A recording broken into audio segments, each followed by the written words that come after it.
Guys? Hello? Stop messing around. Alrighty, folks, we are back on the Zoo with the writer and producer of Murder in the Woods, Yelyna De Leon. And we've got one of the stars, too, Catherine Toribio. Welcome, ladies. All right, let's take a seat. 3, 2, 1. Wow. I like that little spin you gave it, honey. Dennis, you're amazing. This movie made me anxious, nervous, scared for my life, and that was just watching the trailer. Tell me what this movie, Murder in the Woods, is about. Aside from it being a murder in the woods, like, talk to me about it. All right, so Murder in the Woods is an all-American slasher. It's a teen slasher, and it's all Latino cast. All American, starring all Latinos. I like that. Thank you. That's right. I love the all-Latino cast. And the cast is freaking hot, let me tell you. Yes, sizzling, honey. Oh my goodness, thank you. Who was behind the decision of having hot shirtless men in this movie? Because that's the number one reason why I recommend seeing this film, all right? All right, let's keep it real. I had a lot to do with that. Good, thank you. Because I was like, all right, we need some hot Latinos up on the screen. You know, I'm done with all the stereotypes, the cholos, the nannies, all that. I'm like, no, we're gonna break some stereotypes here, and we're really gonna like make sure that we're representing our culture in a beautiful way. Because yes, we're fun, yes, we're sexy, yes, and yes, we look good on the big screen. Hello, look at Catherine. What do you mean by like, you mean that the characters come across as like not, like you said, not too cholo, but just kind of everyday Americans who happen to be Latinos? Is that the way that you wanted to present them? Yeah, they're not cholos at all. Right. At all. They're just your typical teens. They're American, but they happen to be of Latino descent. We have a wonderful cast. We have Catherine Toribio, we have Chelsea Rendon, Jose Julian, who was in A Better Life. We have Jeanette Samano. I mean, it's an all Latino cast, because my thing is brown is beautiful, and we just have to like put it up there and let people know that we are. Now, what got you to want to write a movie like this, a horror movie like this? Well, I actually met the director at USC. I was getting my master's at USC in the film production, and we were one of 5 Latinos there in the whole school, which is a really big deal. It's like harder to get into that program than it is to get into Harvard. So, well, you said 1 of 5, but like about how many students are there? Do you know? Well, every cohort has anywhere from 30 to 50. Oh wow, so that is very minimal. Very, yeah. So we were having the same experiences, trying to tell our stories, getting the same kind of feedback, and that's when we decided, you know what, we just have to do our own projects. We just have to write them. We just have to like direct them, and we have the resources. And so I started writing actually an anti-domestic violence thriller. I'm a very social conscious writer. And we were raising money for that, but that was a much bigger budget. So we were meeting with investors, and finally we found one that was like, okay, well, I have this much. What can you do with this? Of course, I started thinking about all the wonderful actors I've worked with before, and I said, you know what? We can do a horror film. Because I love, like, I Know What You Did Last Summer. Like, yes, that's what it reminded me of. Ay, no, qué miedo. Yeah. You know, and just growing up, I remember, I'm from Chicago originally, but my grandmother and I used to take these Greyhound buses to Mexico. And all through Texas, like 20 hours in, you know, you're like bored, and what would she do? She'd tell me these scary stories. De todo, de la Llorona, de los chupacabras, I mean, just everything. El chupacabras was a thing. Oh, yeah, y los duendes. Los duendes, el chupacabras, la Llorona es típico. Oh my goodness. So I was like, okay, what can we do here? So the director actually shot a short film in Topanga Canyon, and he was like, I have this great location. You were there. Was it scary? Yeah, oh my God. It was in the middle of the woods. I'm actually afraid of the dark, like in real life. Oh, wow. And so I had to have somebody at all times, even to go to the bathroom. Okay. It was terrifying. Yeah. But it was fun. It was fun. It was right? fun. Oh my God. So much fun. And But that's actually good casting, to cast somebody that's really scared to play being scared in the movie. My job wasn't hard at all. I was just being natural. I was just doing, Yeah, you know, I get scared for everything too. I hear you, girl. I'm like, oh my God. Just by watching the trailer, I was like, and imagine being there in the middle of the woods. It's 4 p.m. to 4 a.m. where the night shoots. So we did this in 15 days. I mean, it's an indie film. Right. We did it in 15 days. We have Danny Trejo in the film as well. How did you get Danny to get involved in this project? Well, he's just amazing. He's just awesome. And honestly, like, the truth of the matter is that we had been talking to his agent, we had been talking to his people for a long time, but it wasn't until one day, I think you remember, I had to return the trailer one day. I was like Lola la trailera, like driving it back, because I couldn't get it back. And as a producer, it's like, whatever the problem is, you have to resolve it, you know? So I'm like going back to Marina Del Rey. I was like 15 hours in. I was so tired. And we were gonna shoot on Friday, and we hadn't got a yes or no, because he's so busy. I mean, that man is working, you know, he's amazing. Right. But when I wrote this role, I had him in mind, and I was like, no one can play this except Danny Trejo. So what happens is 3 days before we were gonna shoot, I had a dream about him, and in my dream, I can't make this up, literally, I was pitching him in 30 seconds and telling him, you have to do this movie. I wrote it for you. You know, you're the hero of our community. You have to do it. So what happens when I return the trailer? I go and I eat. I'm coming back to my car. I open the door and I look over, and inside the restaurant, who's there? Mr. Danny Trejo. Are you kidding me? And I was like, oh my God, this is my chance. I have to go in there. So I was with somebody one of the crew members, and he's like, I think you're just delirious. That's just a Mexican man. I was like, no, that's not just a Mexican man. And he's like, you've been working hard. You're tired. I'm like, that is Danny Trejo, right? So I go in there, and I'm like waiting for the perfect opportunity to talk to him, because I don't want to paparazzi stalk him or anything, because he's eating, and it's like being chill. But then finally, like, he gets up, he goes to the bathroom, he comes back out, and all the staff comes out, like, can we get pictures? Wow. And I'm like, oh, great. Now this is, like, so much harder. But then I had, like, 10 seconds between the time he was getting up to leave to the door, and I just went beeline to him, and I gave him my 30-second speech for my dream.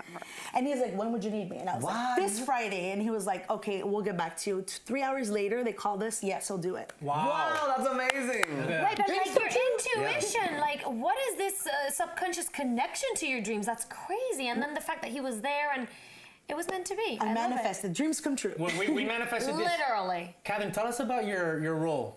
My role? Yeah, tell us about your character in the movie. Who is Trust me, what she happens to has her? no roles, all right? I'll just tell you that much, okay? You saw the movie. Oh, you did? Yeah, he Yes. Okay, so I play Celeste, and I had so much fun playing Celeste because she's actually completely opposite almost. She's like really out there and like confident, and she does not care. She like says what she has to say at like anyone's cost. And so it was so much fun playing her. And like I have such funny stories of like, because I mean, this is not a spoiler, but like there's this really funny scene where Celeste is like twerking on the fireplace. Yeah. And so I'm like so shy, I'm like terrified, and I'm like, oh my God, I have to do this in front of the cast and like the crew. So I'm like giving my best twerk.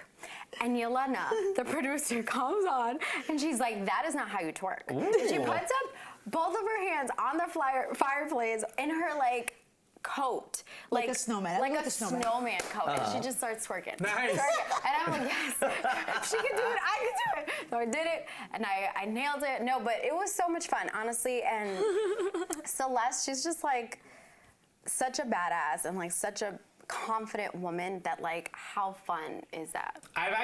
Catherine, I've actually seen you on a show. I think Jane the Virgin is one of the best shows on TV, especially for Latinos and Latinas in front and behind the camera. Jane the Virgin, Gina Rodriguez, one of the first people I interviewed. When we started doing these shows here on LATV. You were on. Tell us about the character that you played on Jane the Virgin and what that's done for your career, and you can call home and go, Mommy, Papi, I made it.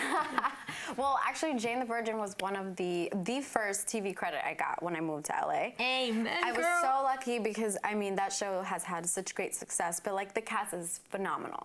And like they're so sweet and everyone's just so amazing to work with, and it just feels like it's one big family. So when I first got the role, I was like, wow, I actually played Xiomara, who's Andrea Navedo. She's so I play her character in the flashbacks. So I'm actually Jane's mom. Right. It's really confusing. But and I've had some really great, fun scenes on that too. Like I got to give birth, which I don't even have kids in real life. So, Okay. so it's just been really fantastic. And like when I told my family, I know my mom was like thrilled because like Gina like blew up, and she's like, yes, I know that girl. I know that show.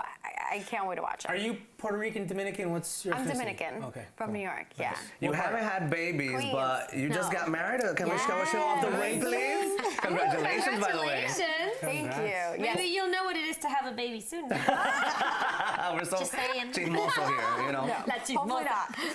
Not yet. I know, obviously you take care of your figure. I saw a picture on Instagram of you, like, with workout gear, but you had, like, a corset on? Is that, like, is that to keep it slender? Is it, what is that for? At one point, I know everybody was trying that waist trainer thing. Okay. So I felt left out, and I was like, you know what? I need to get a waist trainer too. But I tried it, and I cannot breathe in that thing. So I was like, Does you know it what? work? I don't know. I didn't try it for that long. Okay. I did it that one session. I was like, not for me. So I'm just doing it the old-fashioned way now. Okay. No corset Yeah. or no... Diet and workout. Yeah.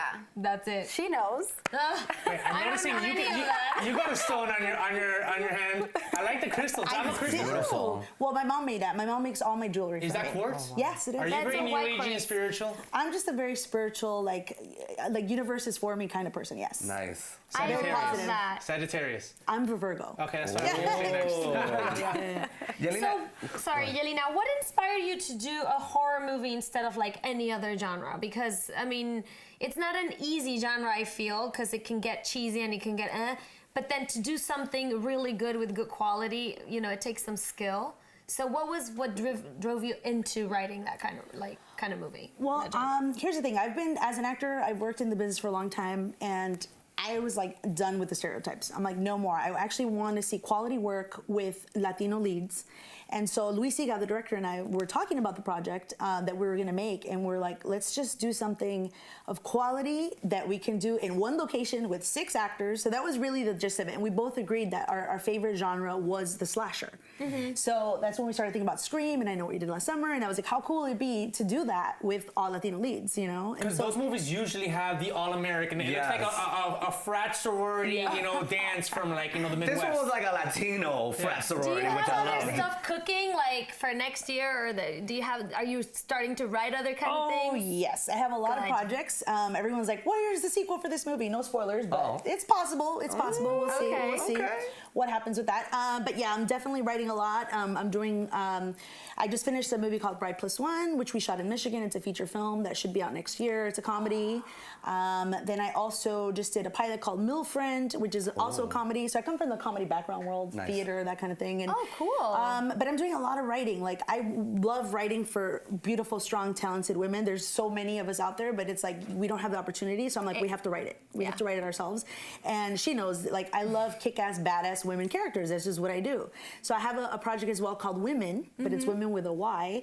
And we're going to be shooting the pilot of that as well that I wrote. It's a TV show. It's a TV show, yeah. Wow, you have a lot of things coming up. Amazing. Wow, Like, I'm how do you super do it? proud to Because see Latinas doing this. You've talked about the struggles of being a single mom. Like, is there, with the instability of this career, have you ever thought, like, forget about it, I'm just gonna tirar la toalla because I can't handle all this stuff? Well, honestly, like, as a single teenage mom, there's nothing that I can't figure out or handle because I've already done it for myself and for my son. So that's And one you thing. have the Latina blood. We don't give up like that. No, we don't. No, we don't. No, I'll we figure don't. it out, you know? Yeah. The other thing, too, though, that really keeps me going is that I know that it's not going to just take me. It takes all of us. It takes everyone to support this film and to support the change, because Hollywood, you know, once they see It's the money changing. and they know, like, our film, you saw the line, it was out the door. Like, we've sold out all of our 3 shows. We're going to go to Chicago. We're going to go to Texas. We're going to go to Miami. We're going to come back to LA as well. We're going to Portland this weekend as well. So we're taking it out to the audience because I know Latinos love horror. But you know why I think it works? And this is something that I think a lot of times, you know, when it comes to Latinos in the entertainment industry and media, we've struggled with this on this show. You don't want to make it, okay, this is just a Latino product. Murder in the Woods, you don't even have to know who's starring in it. It's a cool horror movie. I might be into it regardless of my ethnicity. Now, when you get there, you're like, oh, it happens to be a Latino cast, and you get to know, you know, they have their Latino moments, but the story is universal. And, you know, I think that projects that are made by Latinos, featuring Latinos, but don't force that down everyone's throat from the get-go, are the ones that will have success in the general market. So that's why a movie like, let's make a horror movie, but let's put our people in it. But it's not putting the cart before the horse, you know? Yeah, making something good is making something good. Now, you know what I know wasn't a nightmare? Going back to the Instagram, I saw you sitting on Tyson Beckford's lap. So what was going on with that girl, please?